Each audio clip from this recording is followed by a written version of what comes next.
This morning, a very angry J.D. Vance sat down with a fed-up Jake Tapper in what can only be described as the most contentious interview of this entire election. Tapper asked J.D. Vance about the comments made by former Trump officials calling Donald Trump a fascist and a threat to democracy. J.D. Vance did what he always does. He lied and evaded the questions. But when he was really pressed, he lashed out and started screaming at Tapper, completely melting down. You could see him crumble, almost realizing that it's over for Trump as he died inside throughout this entire interview. I cannot wait to get into it, but before we do, if I could quickly ask you to leave a like on this video, and if you haven't already and enjoy our channel, hit that subscribe button. It goes a long way and really means the world to me. Now, let's dive into this interview. Thank you. Let me ask you, obviously, Trump's former Chief of Staff, General John Kelly, Sure.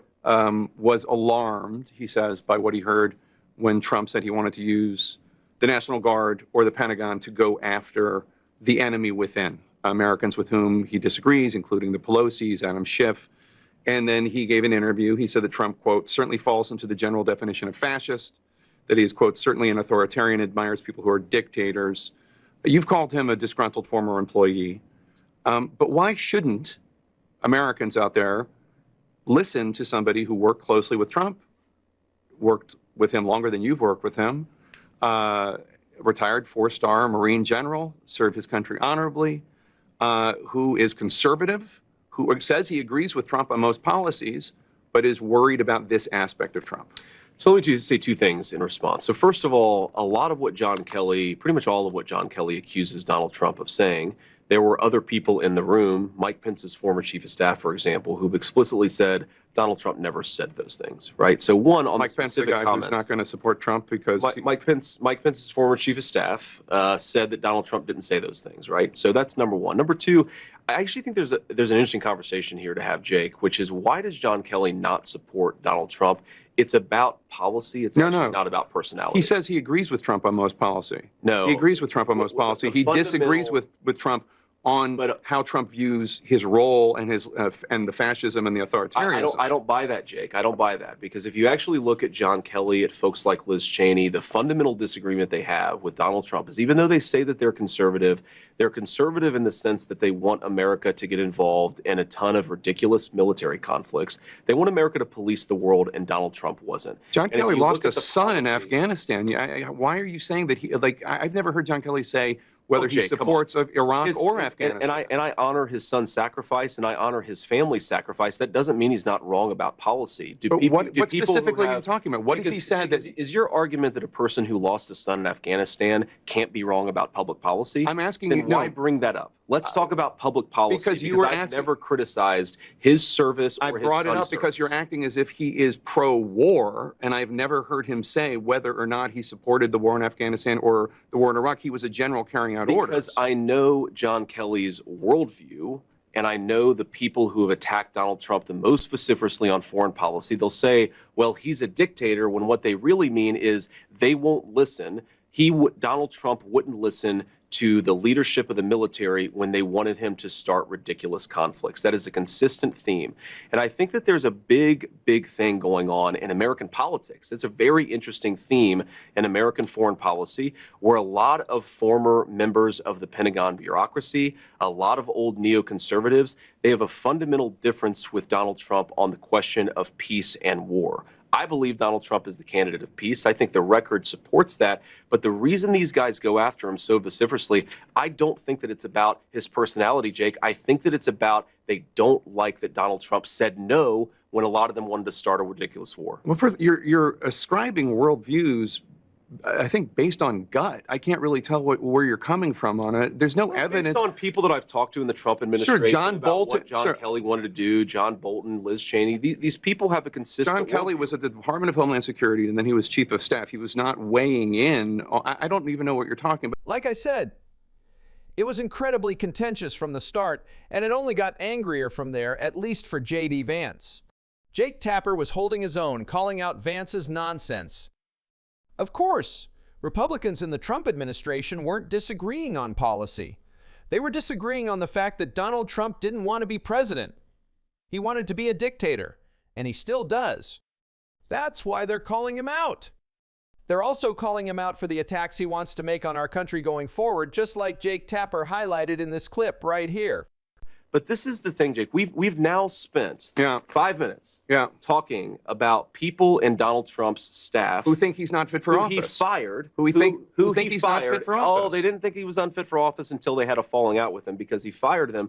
And we're not talking about the public policy. Well, we're actually talk about how Americans can't afford groceries. We're actually Can we talk about the fact that Americans can't afford the cost of housing? Can we talk about the fact that a lot of people out there in Erie, Pennsylvania, they're the ones who suffer and die when people like Mark Esper and Mark Milley don't obey the commander-in-chief's orders. We're talking about Donald Trump and what he says. Yes. And Donald Trump says... And you'd much rather talk about what Donald Trump allegedly said than what Donald Trump did in office. I'm talking about what he did in office, Jake, what he said publicly. 1.5% he wants to use inflation. The military to go after the enemy within, which is the American people. He did not say that, Jake. The enemy within? He said that he was going to send the military after the American people. Show me the quote where he said that. He said the enemy within. He said far-left lunatics. He's talking about people rioting. And Schiff. He's talking about people rioting after the election. I think the Pelosi's were rioting after the election? He said... Adam Schiff was rioting after the election? You're using two separate phrases. He said about using the military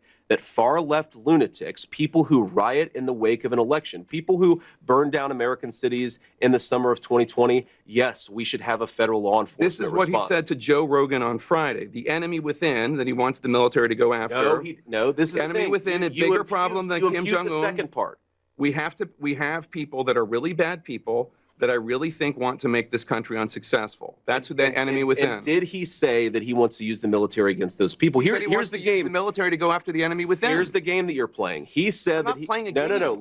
Can I answer the question, please? He said that he wanted to use the military to go after far-left lunatics who are rioting, and he also called them the enemy within. He separately, in a totally different context, in a totally different conversation, said that Nancy Pelosi and Adam Schiff were threats to this country. Were the enemy within. Were the enemy within. He said they were the enemy within. So every time he uses the exact same phrase, we assume that he uses I don't know. I don't throw around the term of enemy within to talk about using the military against American people. And you're asking his vice president, but you won't let me answer the question. I'm telling you that Donald Trump has said, and I agree with him, that we should use the U.S. military to go after Americans. People who riot, who burn down our cities. And this was what John Kelly was. This was what John Kelly was alarmed by: the idea of using the U.S. military to go after Americans. That's what he said. Donald Trump never said Americans writ large. You keep on putting words in his mouth and my mouth. Are they or are they not Americans? Far left people who commit acts of violence, who riot. And now you're doing a very narrow definition of what he said, which is not what he said.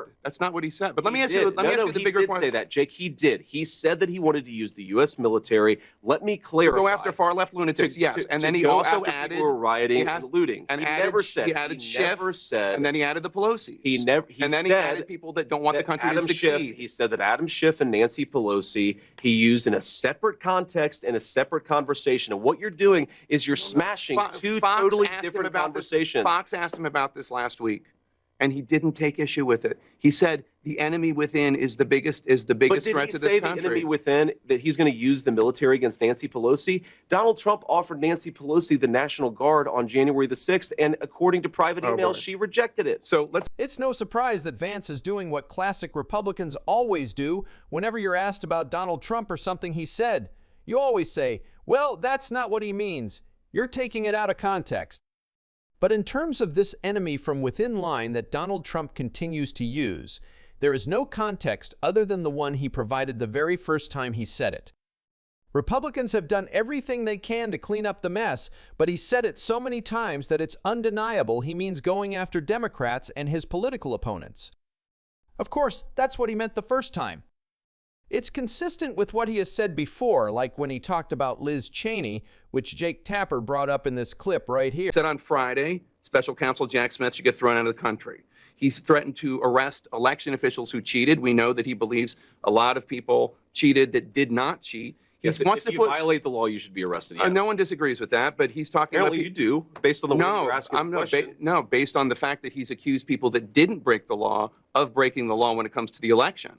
And if you want to revisit that, I'm happy to. But Liz Cheney, he said, should be put before a war tribunal, None of that sounds fascist to you at all? No, of course it doesn't. Of Putting course Liz it Cheney doesn't. before a military tribunal? First of all, I don't buy into the premise of what you're saying, Jake, because I just on things that I know that he said, on things that I know that he said, you're imputing things, you're taking words out of context, you're taking two separate conversations and pretending that they were made at the exact same time. So I'm rejecting the premise of your question. I frankly don't believe what you're saying about Donald Trump's words. The man called for military tribunals for Liz Cheney. He wanted to suspend the Constitution because he lost an election. What other context are you looking for? What other meaning are you trying to find?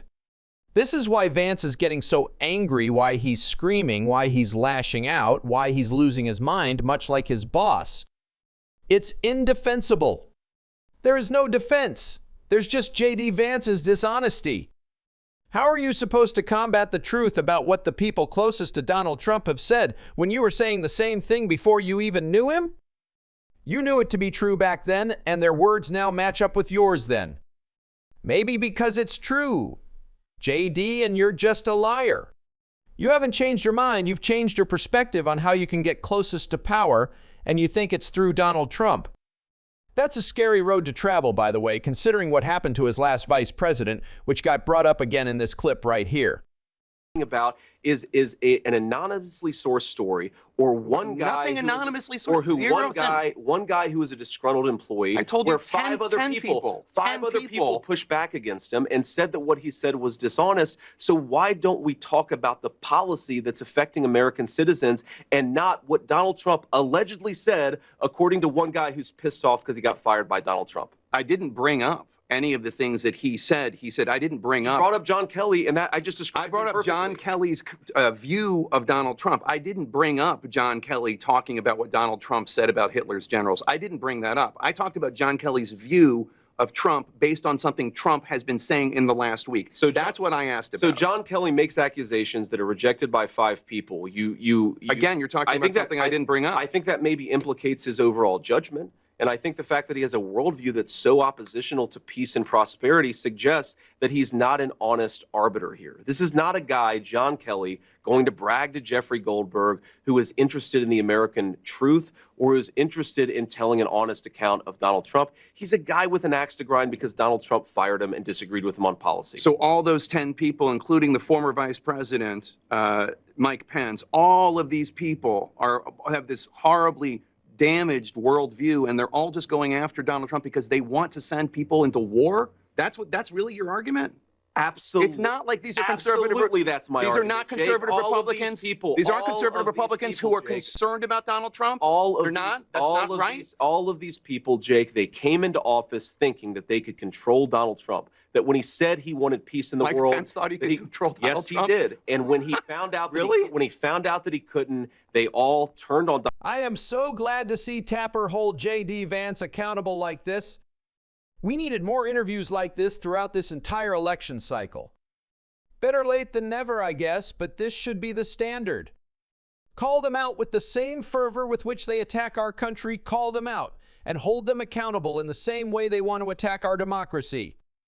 We need more of this, and we're going to keep talking about it on this show every single day. If you want to support that, as always, you can hit that subscribe button, leave a like on this video, and if you've stuck around until the end, drop a blue